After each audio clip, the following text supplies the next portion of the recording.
नमो तस्स भगवतो अरहतो सम्मा सम्बुद्धस्स। नमामि बुद्धं गुणसागरन्तं नमामि धम्मं सुगतेन देशितं नमामि संघं मुनिराज सावकं। नमो बुद्धाय नमो धम्माय नमो संघाय। श्रद्धालु उपासक उपासिका तथा सधर्म प्रेमी महानुभावहरू, आज मिति 2078 मङ्सिर 27 गते सोमबार सदाझैं बिहानको फेसबुक लाइभ धर्म देशना लिएर म भिक्षु विमलो श्री सिद्धिमंगल बुद्ध विहार सिद्धिपुर सानागाउँ थसी महालक्ष्मी नगरपालिका वडा नम्बर 6 बुद्ध मार्गबाट उपस्थित भइसकेको छु। र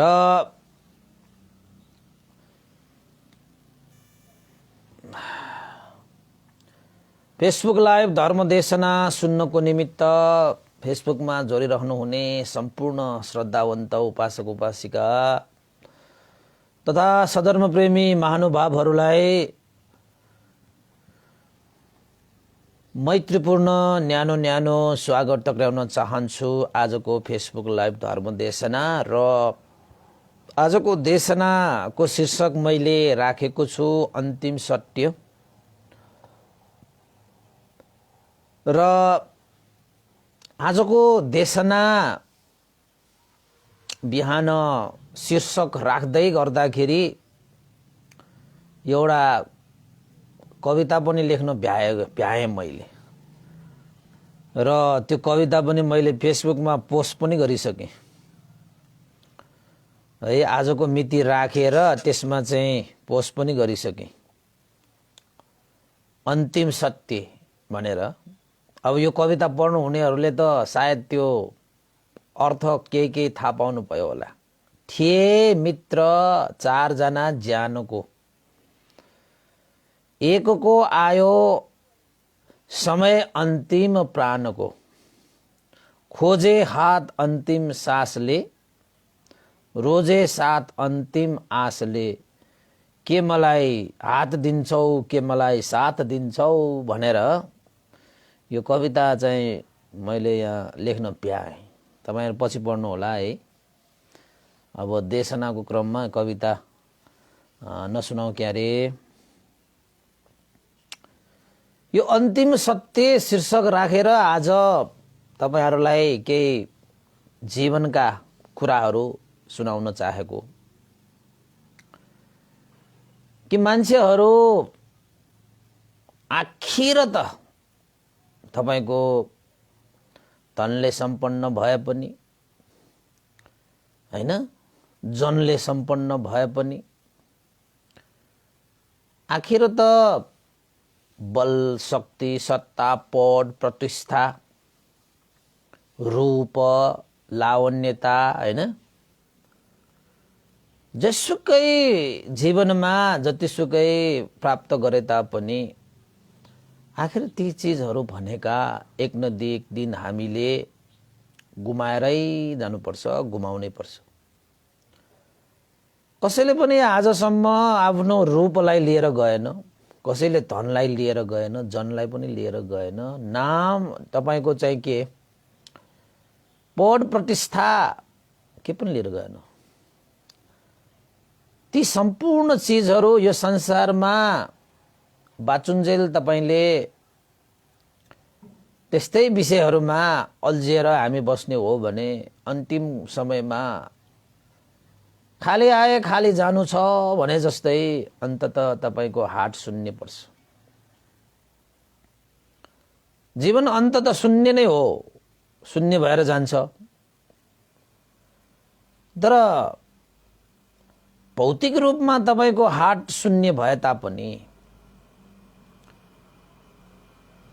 आखिर त अन्तिम सत्य तपाईले गर्नुभएका सम्पादित कर्महरू चाहिँ तपाईको साथ आउँछ। त्यही कर्म जुन तपाईले बाँच्नुन्जेल सम्पादन गर्नुभएको थियो त्यही कर्म तपाईले लिएर जानु सक्नुहुन्छ। तपाई सँगसँगै तपाईले लिएर जाने होइन कि तपाईको सँगसँगै आउने हो त्यो। त्यसैले कोही कोही मान्छेहरू मसँग धन छ, सम्पत्ति छ, मलाई के को पीर, धन सम्पत्ति भएपछि कति मान्छेहरू त अभिमान भएर पनि आउँछ। धन नभएर कति दुखी भएर बसेको मान्छे धन भएर आइसकेपछि फेरि अभिमान बढाउन पनि थाल्छ। धन भएपछि उसले पहिला आफू धन नहुँदाखेरिको त्यो अवस्थालाई बिर्सिन्छ। आकाशमा उडेको चङ्गाले धरतीको लतै बिर्से जस्तो। आकाशमा उड्ने चङ्गाले धरतीको लतै बिर्सेपछि त्यो चङ्गाको हालत के हुन्छ? त्यस्तै हो हैन? धन सम्पत्ति भएर आएपछि त्यही धन सम्पत्तिको आडमा घमण्ड गर्ने, अभिमान गर्ने, मान खोज्ने, त्यस्तो प्रविधिले चाहिँ उसको जीवनको लतैको धागो चुडिन्छ। त्यो धन सम्पत्तिमा घमण्ड गरेर के, अभिमान गरेर के? आखिर ती धन सम्पत्ति भनेको त अन्तिम समयमा त्यही धन सम्पत्तिले के नै साथ दिन्छ र?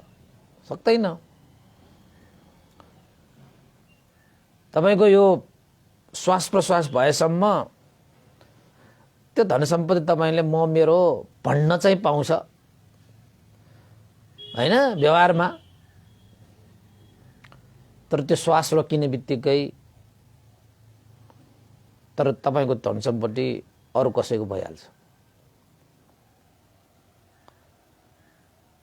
र अन्तिम श्वासमा त्यो धन सम्पत्तिलाई सहयोग माग्दाखेरि, साथ माग्दाखेरि, हात माग्दाखेरि त्यो धन सम्पत्तिले तपाईलाई अन्तिम समयमा के पनि गर्न सक्दैन, के पनि गर्न सक्दैन। त्यो धन सम्पत्तिले के गर्ने भइदिएको भए त धनवान, महाजन, सिट उनीहरु त कहिले मर्दैन थियो होला। धनैले उसलाई चाहिँ मर्नबाट बचाउने हो भने त कोही पनि मर्दैन होला। धन त्यो गरिबहरु मात्रै मर्छ होला, धन त्यो धनाढ्यहरु त मर्दैन होला।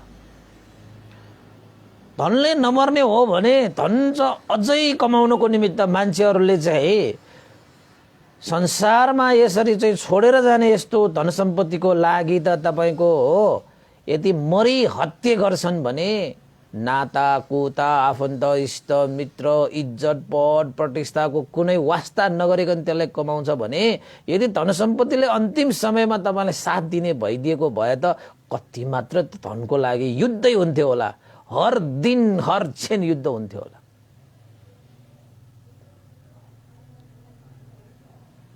तर वास्तवमा अन्तिम समयमा त्यो धन सम्पत्तिले के पनि साथ दिँदैन।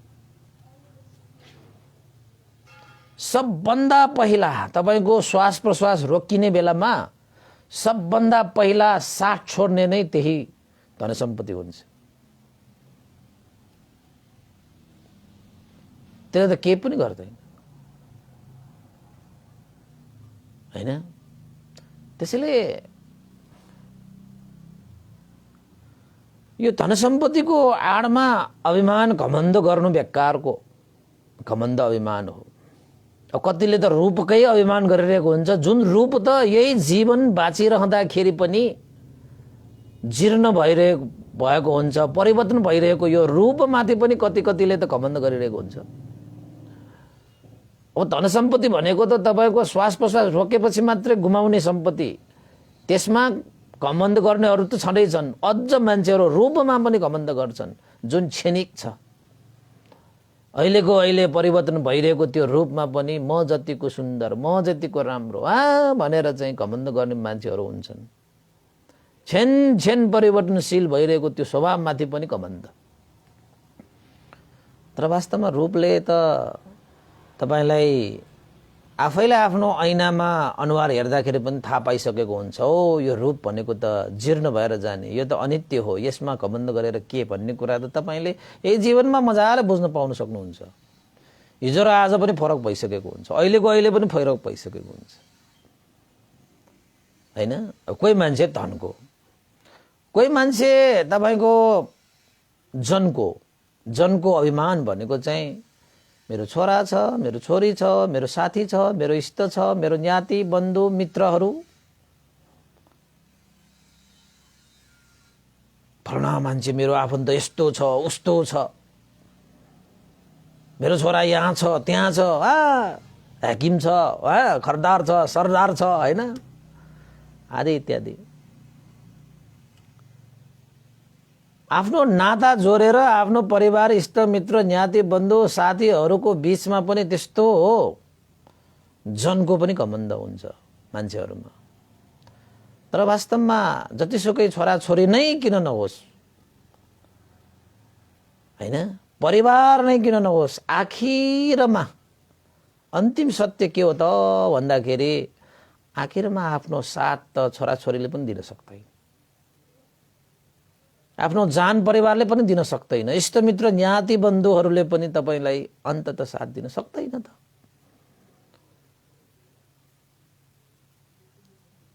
ती छोरा छोरी ज्ञाति बन्धु परिवार साथी भाइ सबलाई छोडेर जानु छ, त्यो धन सम्पत्ति छोडे जस्तै, रूप सम्पत्तिलाई छोडे जस्तै ज्ञाति बन्धुहरू पनि छोड्नुपर्छ, परिवार इष्टमित्रहरू पनि छोड्नुपर्छ।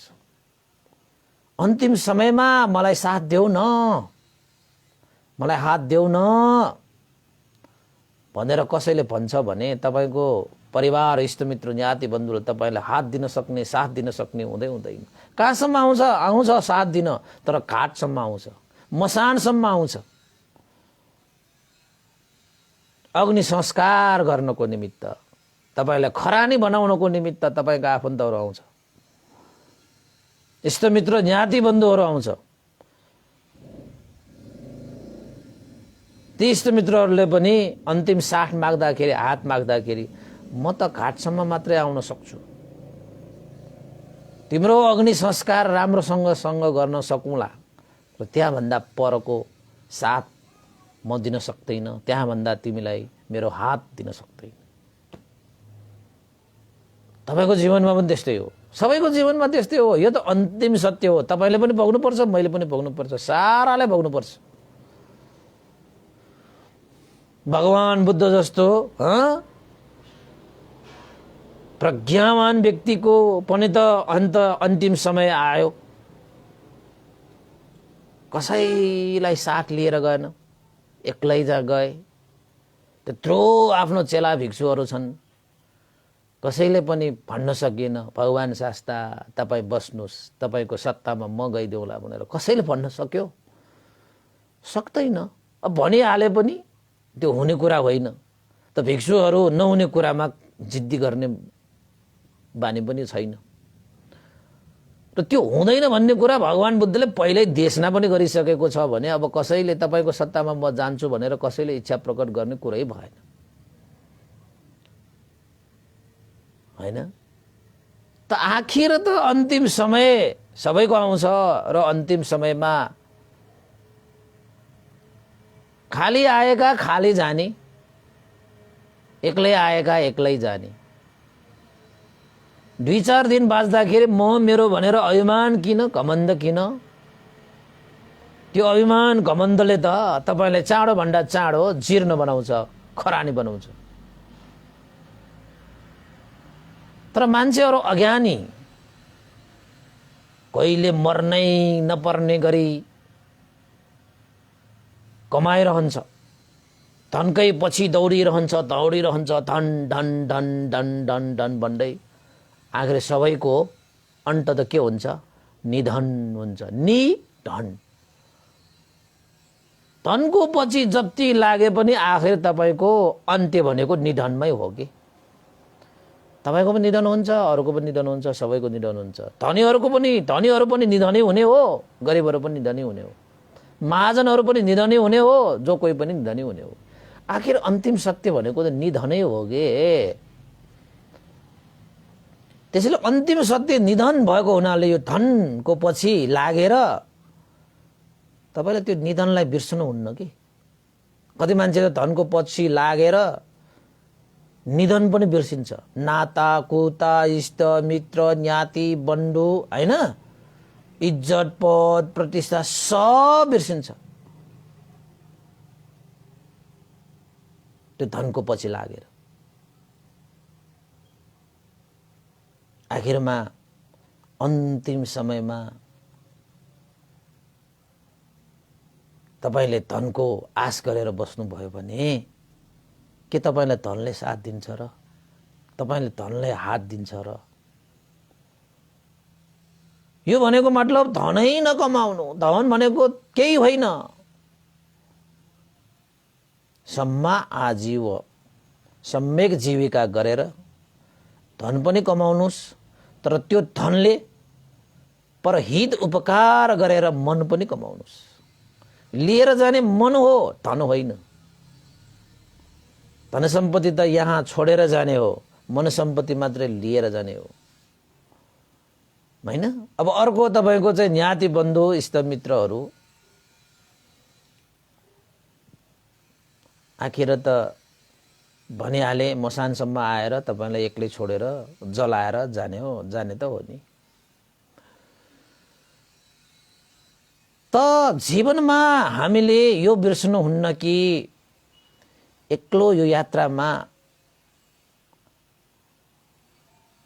पुण्यरूपी सम्पत्ति जसलाई हामी काय वाक चित्तद्वारा गरिएका कुशल कर्म भनेर भन्छौं, तपाईको छाया सरी पछि पछि यो जन्ममा पनि त्यो जन्ममा पनि, यो जुनीमा पनि त्यो जुनीमा पनि, यहाँ पनि त्यहाँ पनि, यसरी पनि जसरी पनि तपाईको छाया जस्तो बनेर तपाईको सुख बनिदिने भनेको तपाईकै कुशल कर्म हो कि कुशल धर्म हो कि। त्यसैले आखिर त अन्तिम सत्य भनेको अन्तिम समयमा तपाईलाई कसैले तपाईलाई जीवनमा साथ दिन सक्छ भने त्यो तपाईकै कर्मले मात्रै दिन सक्छ, अरु कसैले पनि दिन सक्दैन। त्यो कुशल कर्मले गरिएको प्राप्त भएको त्यो पुण्यले मात्रै तपाईलाई छाया जस्तो आएर सुख शान्ति दिन आउने हो, न धनले दिन्छ न तपाईको जनले दिन्छ। जुन चीज आफ्नो नै होइन त्यसमा तपाईले म मेरो भनेर के अभिमान के घमण्ड गर्नु। जति तपाईले घमण्ड गर्नुहुन्छ नि त्यति नै तपाई दुःखको खाडलमा, अशान्तिको खाडलमा हैन, जन्म मरणको भुमरीमा यो धन सम्पत्तिले त तपाईलाई दुर्गतिमा तानिरहेको हुन्छ यदि जानिएन भने। जानिएन भने यो त बन्धन हो नि, यो त हैन। अब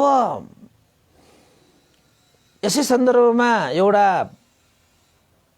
मैले लेख्न त कविता पनि लेखिसकेको छु। अब बुझ्नेले त बुझ्छन् होला। त्यो कविता अलिकति कथा सुनिसकेपछि चाहिँ त्यो मजाले बुझ्छ त्यो कविता, नत्र एक्कासी पढ्यो भने नबुझ्न पनि सक्लान् कसैले। 4 जना मित्रहरू थिए। ज्यानिया पासा भन्छन् नि, ज्यानिया पासा। नेवारी भाषा, नेवारीमा एउटा उखान छ, जिमी ज्यानिया पासा भन्छ कि। ज्यानिया पासा भनिसकेपछि सुख दुःखमा साथ दिने पासा क्या। ज्यानै अर्पण गर्न पनि तयार भएको साथीलाई ज्यानिया पासा भन्छ कि। 4 जना मित्रहरू त्यस्तै थिए। दुःख सुखमा साथ दिएर एक आपसमा एकदमै मिलनसार, एकदमै मिलनसार। ज्यानको साथी, ज्यानसम्म अर्पण गर्न तयार एक आपसमा, त्यस्तो साथी थियो। समय बित्दै गए, दिन, हप्ता, महिना, वर्ष, हैन, दशक, 2 दशक, 3 दशक, 4 दशक, 5 दशक गर्दा गर्दै गर्दा गर्दै समय त दशकौं बित्यो। त अन्ततः एकजना 4 जना मित्रहरू मध्येमा एकजना मित्र चाहिँ अन्तिम समय आयो उसको। ऊ ढले र उसलाई लाग्यो कि अब मेरो अन्तिम समय आएको छ र उसले विचार गरे अब मलाई जीवनमा त हामी 4 जना असाध्यै मिलेर ज्यान र प्राणको साथीहरू, हैन, ज्यान र प्राणको साथीहरू नछुतिकन हामी हिँडेकै थियौं, बसेकै थियौं, खाएकै थियौं, लाएकै थियौं, विभिन्न कामकाजहरू गरेकै थियौं। अब यो अन्तिम समय मेरो आएको छ, यो अन्तिम समयमा मलाई कसले साथ दिन्छ? ती साथीहरूको साथ सहयोग अब मैले माग्नुपर्छ भनेर त्यो अन्तिम श्वास फेरिरहेका त्यो मित्रले सबभन्दा पहिलो मित्रलाई भने, मित्र, तिमीले मलाई साथ दियौ, हात दियौ जिन्दगी भर, यो अन्तिम समयमा पनि मलाई साथ दियौ है, अन्तिम समयमा पनि मलाई साथ दियौ। यो चाहिँ पहिलो मित्रलाई भनेको। अब ज्यानको र प्राणको साथीहरू मध्येमा पहिलो मित्रले के भनेर उत्तर दिए त भन्दाखेरि त्यो अन्तिम श्वास फेरिरहेको साथीलाई भने, मित्र, म बेहोस छु, मलाई माफ गर, जिन्दगी भर मैले तिमीलाई सारै नजिक बसेर तिमीलाई साथ दिए, हात दिए, तर यो समयमा म तिमीलाई साथ दिन सक्दैन, मेरो साथको आशा नगर, म विवश छु, म तिमीलाई यो समयमा साथ दिनै सक्दैन।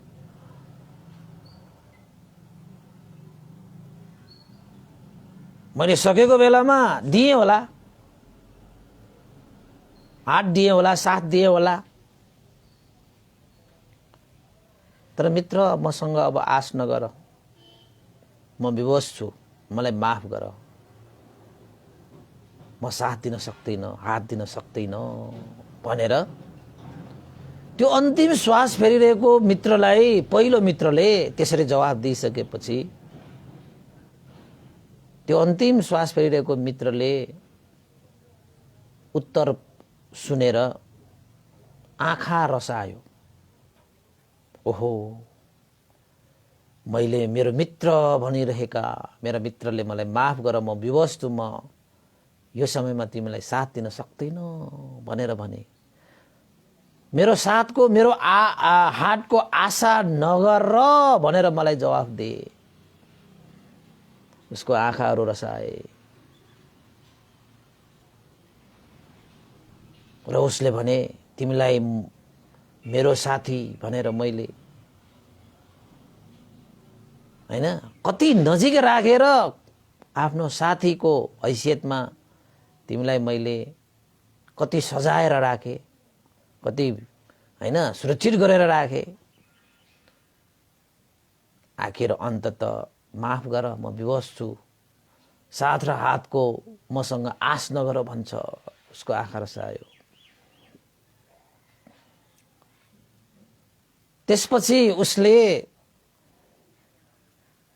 विचार गरे, अरू पनि त मेरो साथीहरू छन् नि, यो एकजना साथीले साथ नदिएर मलाई के भयो त,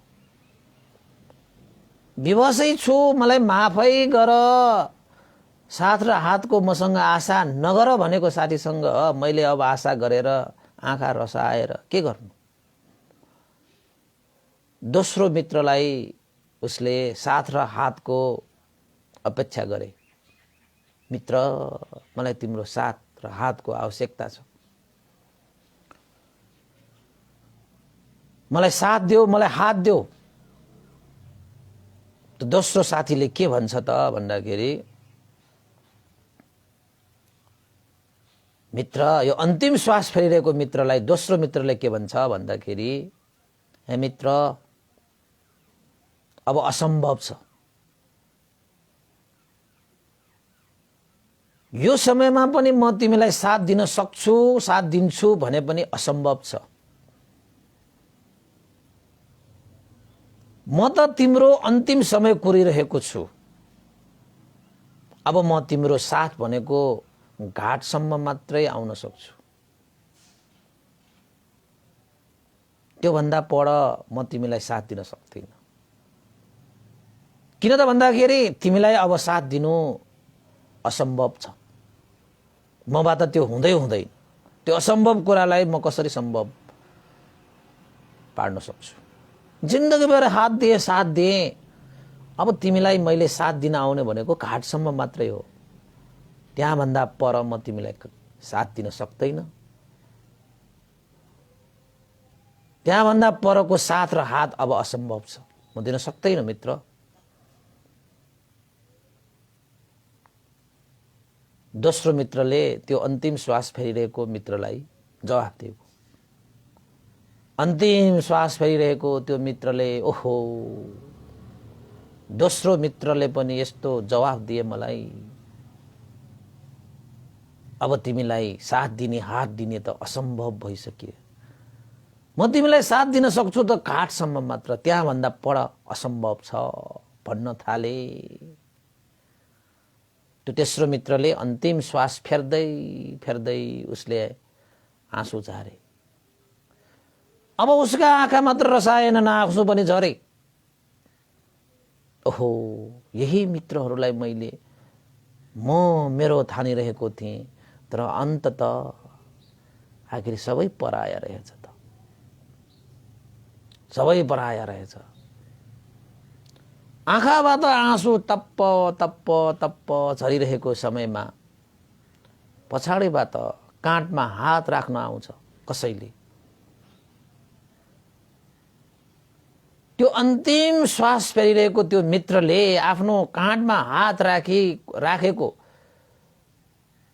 त्यो व्यक्तिलाई यसो हेर्छ त आफ्नो अन्तिम मित्र यानी कि तेस्रो मित्र रहेछ।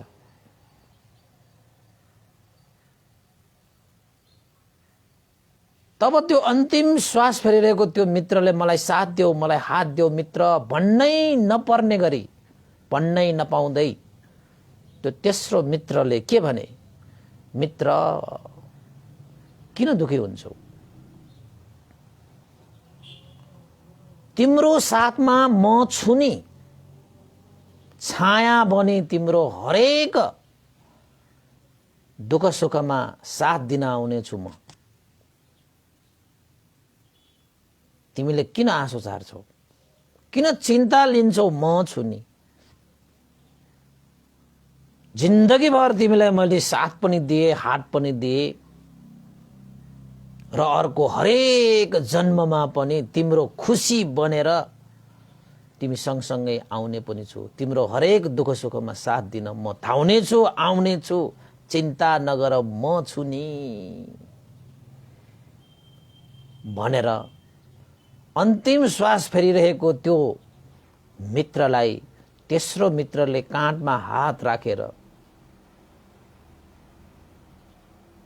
त्यसो भन्दै गर्दैखेरि त्यो अन्तिम श्वास फेरेको त्यो मित्रले यति उसले चाहिँ मन आनन्दित, सन्तुष्ट, शीतल भएर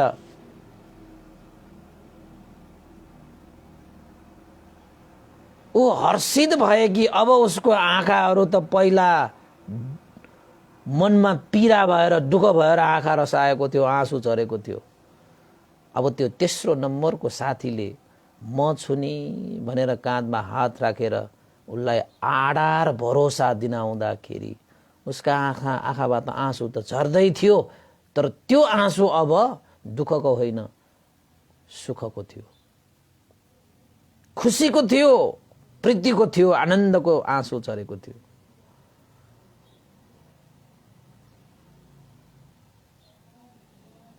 र त्यो तेस्रो मित्रले अन्तिम श्वास फेरिरहेको त्यो मित्रलाई हात समाए र भने, जीवनमा मैले तिमीलाई साथ पनि दिएको छु, हात पनि दिएको छु, र यो हात, यो साथ कहिले पनि छुटिने छैन मित्र। तिम्रा हरेक पाइलामा, तिम्रा हरेक जुनीमा तिम्रो छाया बनी म आउने छु, तिम्रो खुसीको लागि छाया बनी म टाउने छु भनेर तेस्रो साथीले अन्तिम श्वास फेरिरहेको त्यो साथीलाई चाहिँ हात समाएर साथ दिए। मित्रहरू,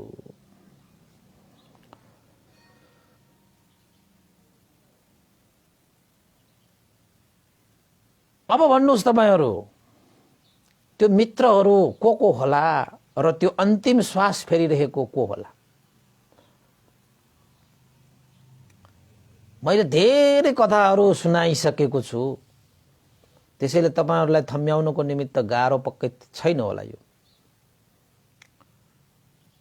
त्यो जो अन्तिम श्वास फेरिरहेको छ नि, त्यो मित्र तपाईँ नै हो कि म नै हो कि अरू पनि हो कि सबै हो के? त्यो तपाईँ हामी सबै हो। एक न एक दिन त्यो हो अन्तिम श्वास फेरिरहेको त्यो मित्रको अवस्थामा तपाईँ पनि पुग्नुपर्छ, म पनि पुग्नुपर्छ, सबै पुग्नुपर्छ। र त्यो बेलामा आफ्नो साथ दिन आउने, आफूलाई हात दिन आउने तपाईलाई अवश्य तपाईले खोज्नुहुन्छ।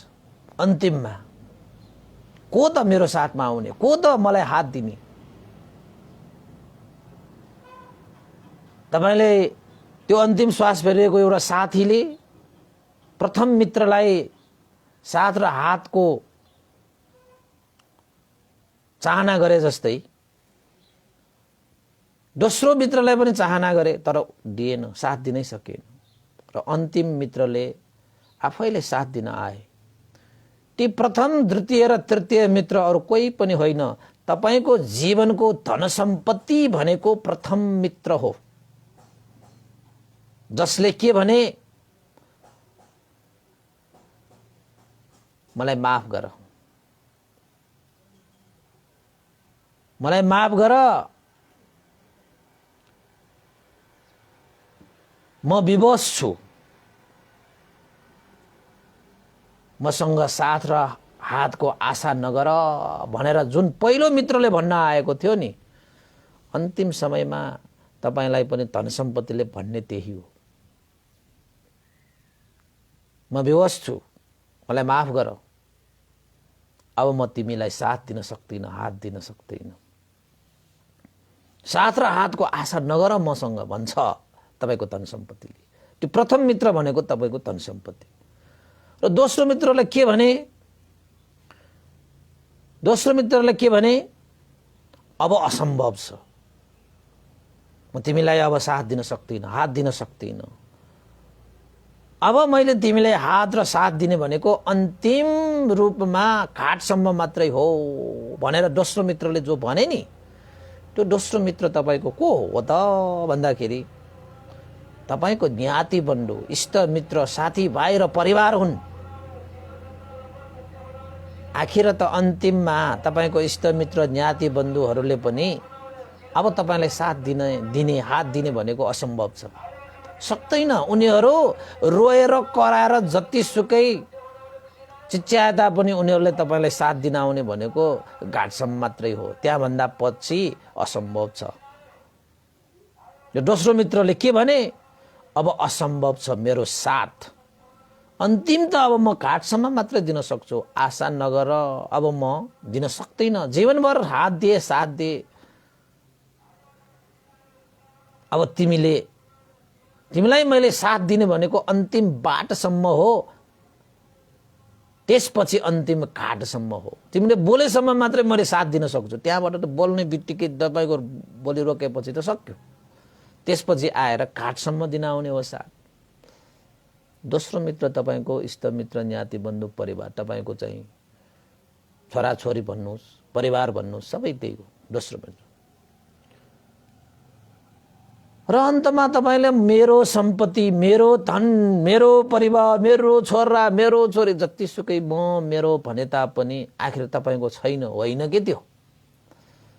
यो त व्यवहारको लागि म मेरो भन्ने मात्रै हो, त आखिरमा तपाईको भन्ने छैन के, तपाईको भनेको होइन के यो चिज।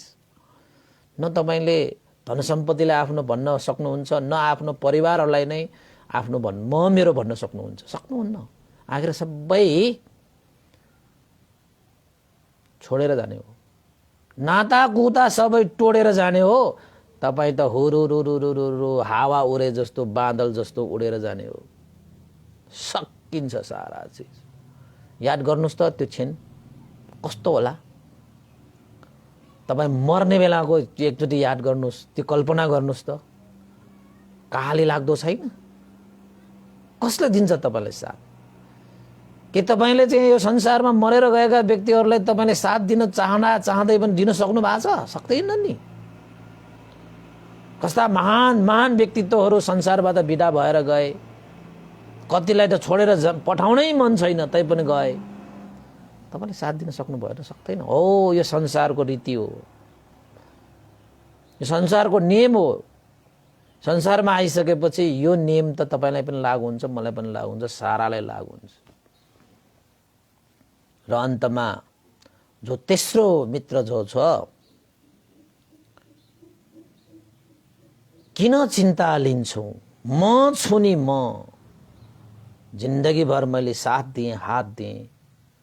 अब उपरान्त पनि हरेक जन्ममा छाया सरी तिमीलाई साथ दिन म आइहाल्छु नि। किन चिन्ता मित्र, म छु नि, म भनेर काँधमा हात राखेर तपाईलाई भन्न आउने त्यो तेस्रो मित्र को हो त भन्दाखेरि तपाईले जीवनमा गरिएका कुशल कर्म, कुशल धर्म, जसबाट तपाईले पुण्य रूपी सम्पत्ति प्राप्त गर्नुभएको छ नि, हो त्यही पुण्य रूपी सम्पत्तिले मात्रै तपाईको अन्तिम समयमा म छु नि भनेर साथ दिन आउने भनेको तपाईको कुशल पुण्यले मात्रै हो। पुण्य बाहेक तपाईलाई अन्तिम समयमा कसैले पनि साथ दिन सक्दैन। सबैले माफ गर्नुस्, अब त असम्भव भयो, हात र साथको आशा नगर्नुस्। मैले धेरै साथ दिएँ, अब सकिन्न भन्न आउने बाहेक तपाईलाई साथ दिने कोही पनि हुँदैन। अन्तिम साथ भनेको तपाईले जीवनमा बाचुन्जेल गरिएका कुशल कर्म, कुशल धर्मबाट प्राप्त भएको पुण्य रूपी सम्पत्तिले मात्रै तपाईको हरेक सुख दुःखमा साथ दिन आउने हो, हात दिन आउने हो। छ तपाईसँग त्यो तेस्रो नम्बरको मित्र? कि पहिलो र दोस्रो मित्रमा नै खुसी भएर बस्नुहुनु भएको छ? यदि तपाईले पनि पहिलो र दोस्रो मित्र मात्रै पाएर खुसी हुनु भएको छ भने अन्तिम समयमा तपाईको आँखा रसाउने छ, आँसु झर्ने छ। त्यो आँसु टिप्नको निमित्त कोही पनि आउने छैन। न तपाईले नै त्यो आँसु पुस्न सक्ने क्षमता हुन्छ। त्यति बेला तपाई आँखाबाट आँसु चर चर झरिरहेको हुन्छ। त्यो आँसु आफ्नो हातले पुस्ने पनि तपाईसँग क्षमता हुँदैन त्यो समयमा। हाम्रो श्रद्धेय गुरुवर ज्ञानपुण्यको महास्तवीर भन्थे, तपाईको सुमेरो हस्पिटलमा उपचारको क्रममा जाँदाखेरि ओहो भन्देले म पनि हेर्न गएँ, भेट्दाखेरि ओहो उइमलो वयाचनुला भन्यो। हे उइमलो आइरहेको भनेको। पछि त भन्देको आँखा खोलिसकेपछि आँखाबाट आँसु त यसरी झर्यो बाबा। त भन्देको आफ्नो आँसु त्यो पुस्नको निमित्त हात उठाउन सकिरहेको छैन। म आफैले गएर त्यो टिस्यु राखेर आँसु पुछेर आएको, यही हातले। त्यस्तो हुन्छ। त्यो पक्कै खुसीको आँसु हो के। आफ्नो चेलाहरू त्यस्तो लकडाउनको समयमा पनि, लकडाउन थियो नि त्यति बेला, लकडाउनको समयमा पनि आफ्ना चेलाहरूले त्यस्तो गरे होला। त्यहाँ त्यत्रो चेलाहरूले सेवा गरिरहेको थियो हैन। म पनि पछि गएँ, त्यसरी भयो। त्यस्तो अवस्था आयो भनेको के त्यो समयमा आफ्नो भरोसा हैन। आफ्नो जीवनको आधार भनेको तपाईले गरिएको पुण्यले मात्रै तपाईलाई आधार दिन्छ, भरोसा दिन्छ, कसैले पनि दिन सक्दैन। अरूले त सान्त्वना मात्रै दिने हो, हुन्छ चिन्ता नगर्नुस्, त्यो त भन्ने हो हैन। त्यसैले तपाईसँग त्यो तेस्रो मित्र छ कि छैन, त्यो बरोबर तपाईले विचार गर्नुपर्छ। त्यसैले उपासक उपासिकाहरू धन सम्पत्ति कमाउनुस्, सम्यक आजीविका गरेर कसैलाई दुःख नदिनुस्, पीडा नदिनुस्, अरूलाई बिगारेर पैसा कमाउने, धन सम्पत्ति कमाउने यो कार्यले त झनै तपाईको त्यो तेस्रो साथी त झनै गुमाउनुहुन्छ। त तपाईले आफ्नो जीवनयापन गर्नको निमित्त धन सम्पत्ति पनि कमाउनुस्, तर त्यही धन सम्पत्तिमा म मेरो भन्दै घमण्ड अभिमान गरेर आसक्त भएर कहिले पनि नबस्नुस्। हेर्दै जानुस्, अन्तिममा त्यो धन सम्पत्तिले तपाईलाई के भन्ने छ,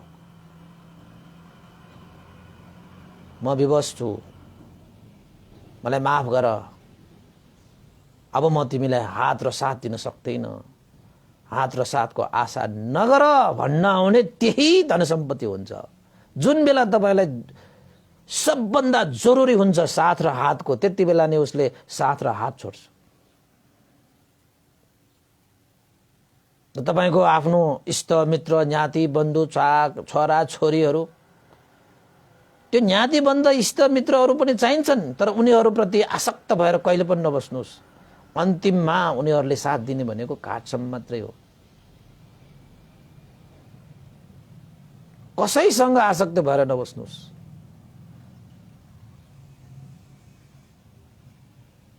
हैन।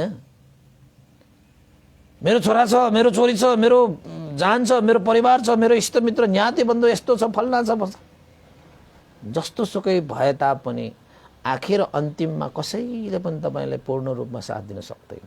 सबैले के भन्छ, अब असम्भव भयो, अब साथ दिन सकिन्न।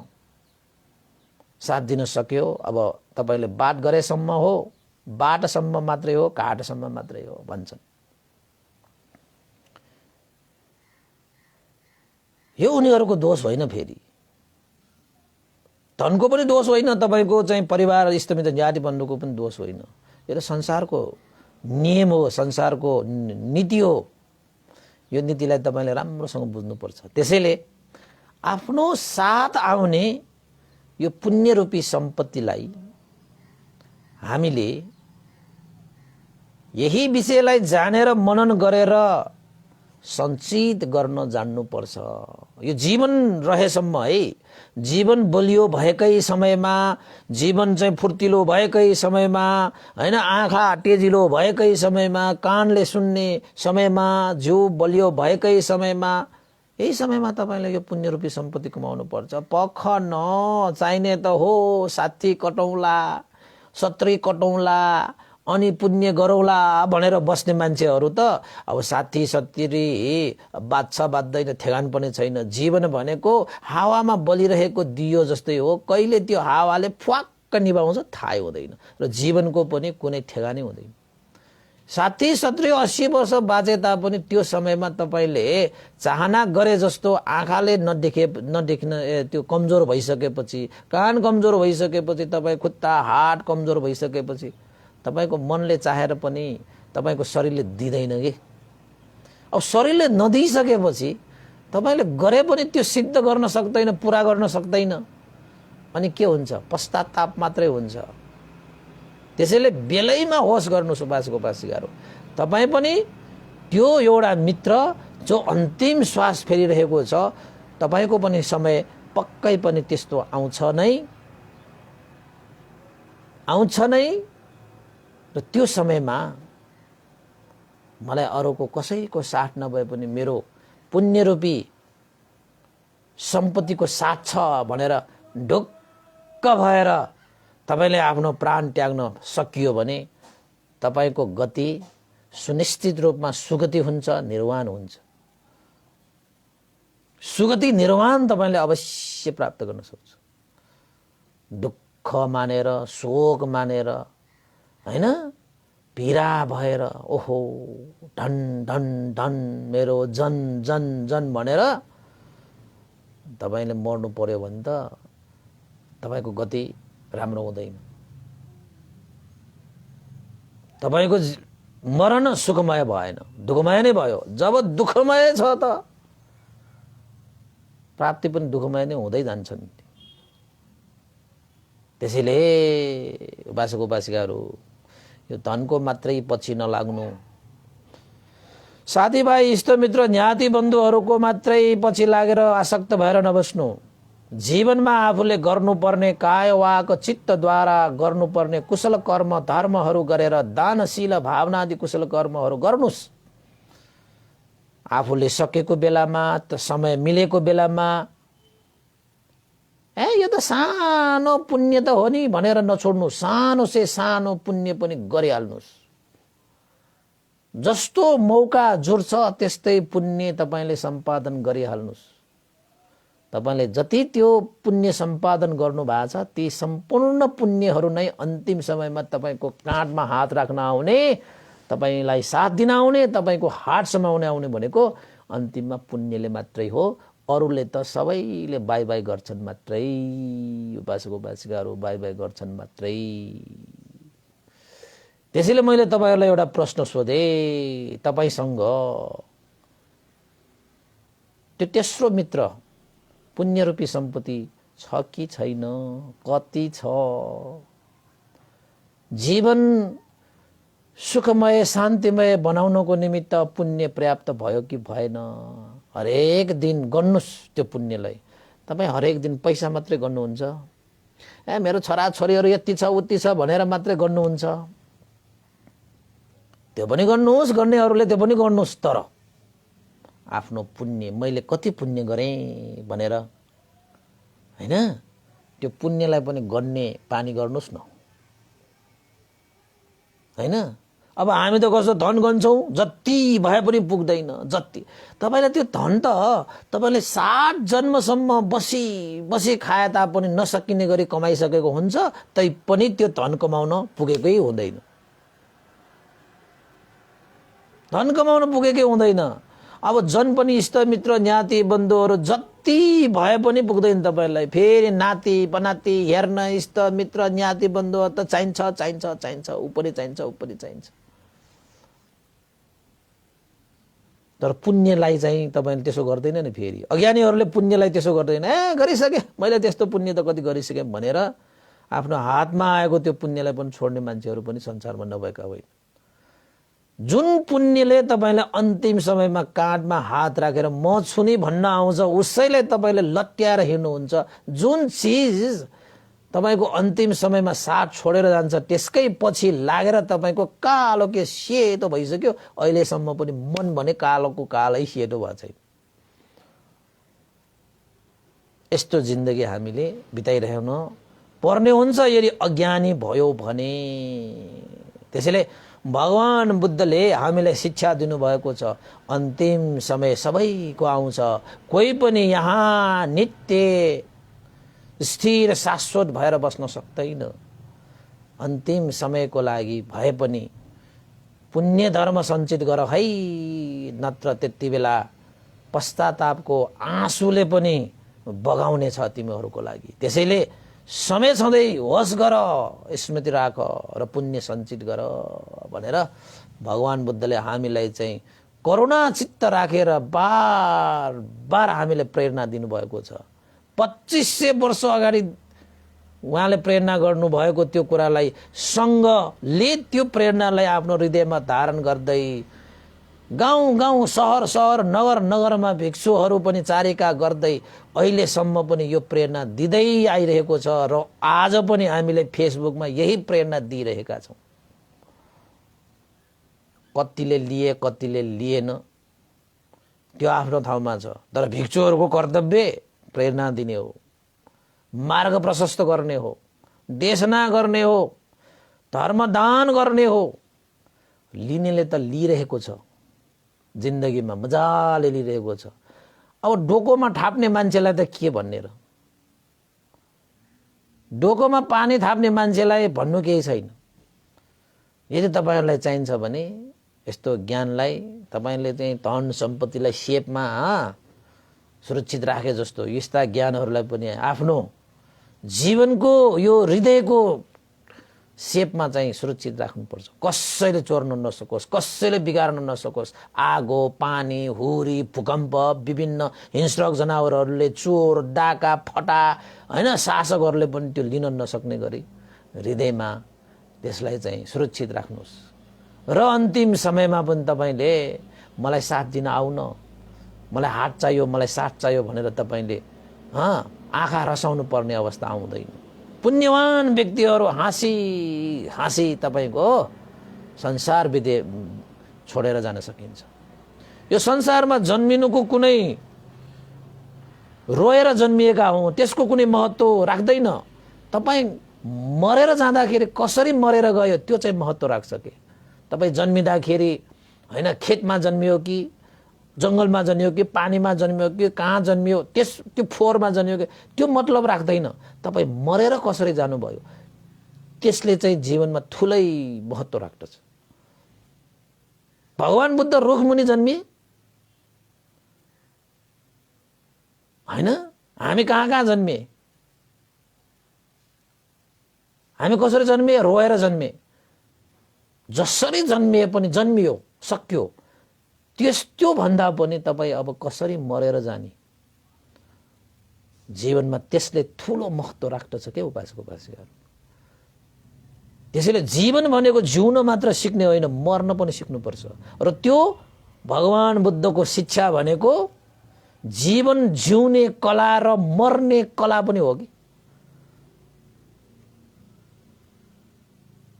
हैन। Art of living and art of dying भन्छ के बुद्धिज्म भनेको। भगवान बुद्धको शिक्षा जीवन र मरणको कला हो के। जीवन जिउने मृत्युवरण गर्ने कला हो भगवान बुद्धको शिक्षा। त्यसैले आजको देशनामामा अन्तिम समय नामक यो देशना तपाईले सुन्नुभयो। तपाईको जीवनमा पनि यस्तो समय अवश्य आउनेछ। त्यसैले आफ्नो सच्चा मित्रलाई कहिले पनि नभुल्नु होला हैन। त्यो सच्चा मित्रलाई पनि आफ्नै साथमा लिएर जीवन अगाडि बढाउनु होला। जुन मित्रको कारणले गर्दाखेरि यो जन्म मात्र सुख शान्तिपूर्ण जीवन यापन गर्न पाउने होइन, हरेक जन्म पनि हामी सुख शान्तपूर्वक यापन गर्न पाउँछौं। त्यो भनेको पुण्य, धर्म र कर्मबाट प्राप्त हुने पुण्य भनेर सबै उपासक उपासिकाले बुझियो भने भन्देको यो 1 घण्टाको धर्म देशनाको सार हुनेछ। ल त उपासक उपासिकाहरु आजको लागि यति नै गरौँ। तपाईहरुले पनि आफ्नो जीवनमा यो कल्याण मित्र पुण्य र धर्म हैन कर्म तपाईहरुले पनि सञ्चित गर्न सकुन् र अन्तिम समयमा आफ्नो साथ सहयोग हात दिन आउने आफ्नो कल्याण मित्र प्राप्त गरेर जीवनको अन्तिम समयमा पनि हर्षित भएर यो जीवनलाई त्याग गरेर हरेक जन्म पनि सुखमय शान्तिमय बनाउँदै अन्तत निर्वाण धर्मलाई पनि साक्षात्कार गर्न सकोस् भन्ने आशिका गर्दै आजको देशना मैले यही